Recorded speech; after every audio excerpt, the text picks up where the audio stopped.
So this is episode 21. Oh, it's all about the roof. It's been more than a month since the last video. There's been a lot happening, but it's been 95% about getting the roof done. So this is one of the last shots from the previous video about the framing.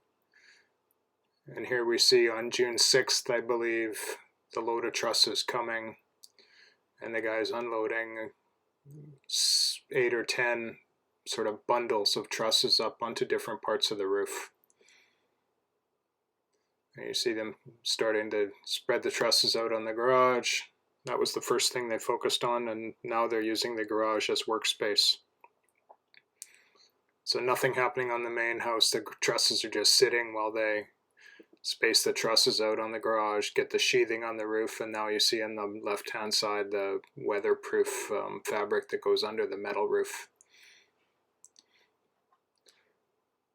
Starting to finish the beams and posts on the porch, which are needed to support the trusses at the south end of the house, the right side of the picture. And you see the trusses starting to get spaced out now on the upper part. Bit more railing and post work on the side of the porch, and the front big gable over the office getting framed.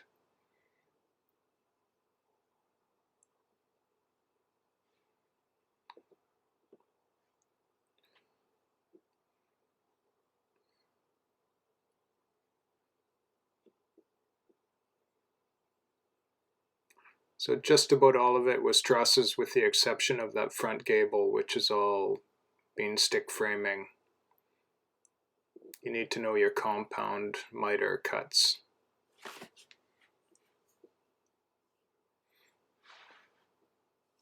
It's now the 8th of July, so this whole series of photos and videos from this clip took just over a month. So now you're starting to see the house take its final shape from the street view. Almost all sheathed. And in this photo you see the little architectural detail, that false gable over top of the south end of the porch. Which I have to give Deb credit for. She didn't think it looked right without that. That was her addition. I think it adds a lot.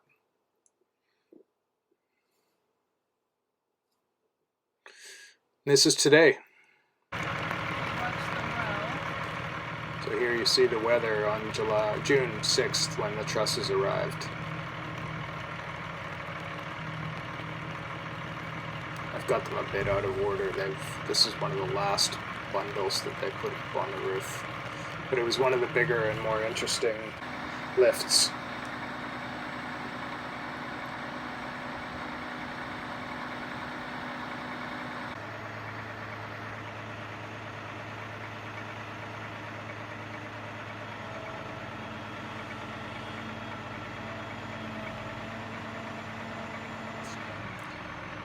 Quite precise how they take them off the truck and put them on the house. They're all bundled together and placed logically so that the first ones off the truck are really the last ones that you're going to install. So they place them on the house in a location and in an order where they can easily move them around into their final positions.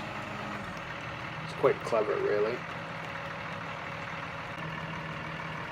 That big square one is called a girder truss.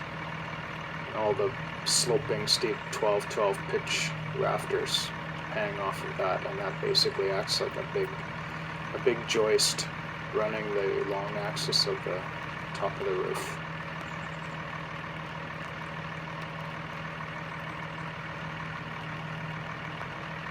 It's as deep as it is because of the roof pitch.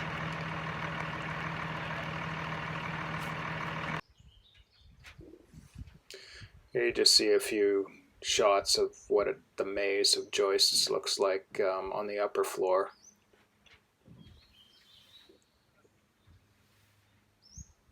Trusses, sorry.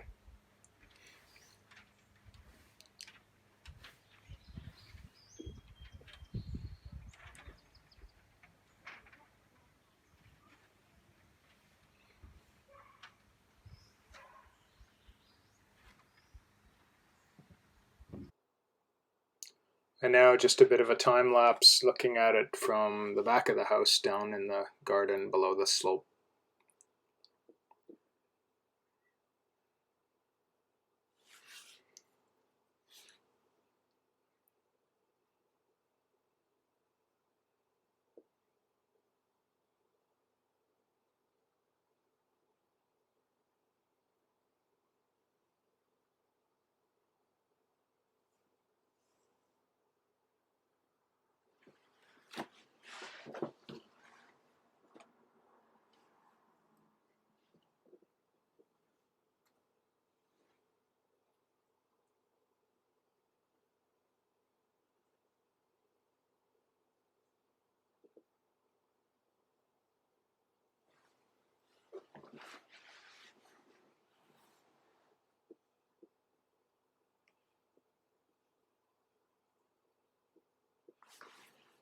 You see the chimney now? That box on the right obviously is the chimney. That's going to be a pain in the butt to shingle, which is the siding choice.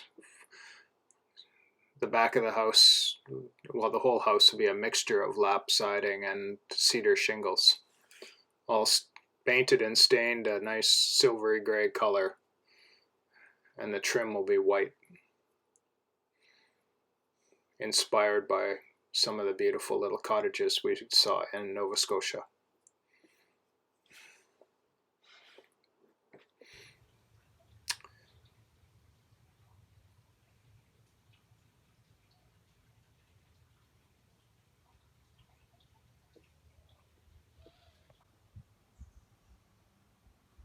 Standing at the front door, looking to the right as you come up off the street under the porch. And then this is standing at the corner of the porch, looking back towards our neighbor. Obviously, there'll be a fence there in the future.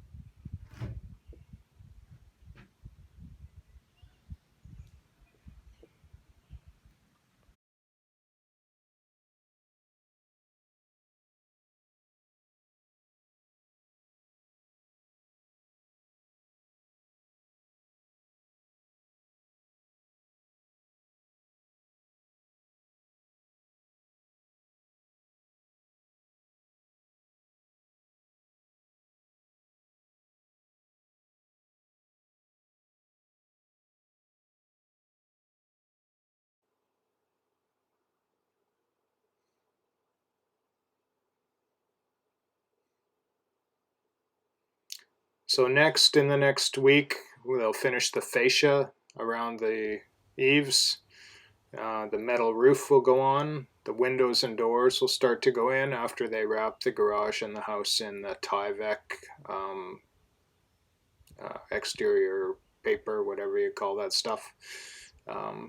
So fascia, then metal roof, gutters, and then Tyvek windows and doors.